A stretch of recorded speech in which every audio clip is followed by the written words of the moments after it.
Hi అండి అందరికీ. Sunday అప్పుడే అయిపోయింది కదా! ఈరోజు అంతా వర్షమే. బయటకు వచ్చే పరిస్థితి లేదు మాకైతే. మీ ఊర్లో అయితే వర్షం పడుతుందా? కామెంట్ చేయండి. అయితే మొన్న శుక్రవారం రోజున వినాయక చవితి ఉత్సవాలు చేయడానికి పందిర్రాట వేశారు. మేము అక్కడికి వెళ్ళాము అని చెప్పాను కదా మీకు. అదైతే ఇప్పుడు వీడియో అప్లోడ్ చేస్తున్నాననమాట. ప్రతిసారి పిల్లలు చేస్తారు వినాయక చవితి మాకు. ఈసారి పెద్దవాళ్ళు కూడా చెయ్యేశారనమాట. ఇంతకుముందు లాస్ట్ ఇయర్ చేశారు. మా ఇంటి దగ్గరలో పెట్టాము అది విగ్రహం. ఈసారి అయితే ప్లేస్ మార్చేశారు ఇక్కడ.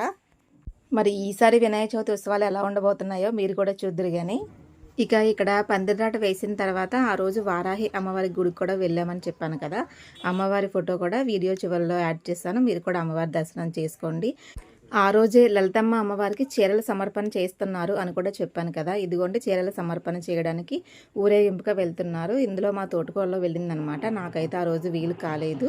ఇదండి శుక్రవారం జరిగింది. పార్ట్ 3 కూడా ఉంది. ఈ వీడియోకి అయితే లైక్ చేసి నా ఛానల్ని సబ్స్క్రైబ్ చేసుకోండి.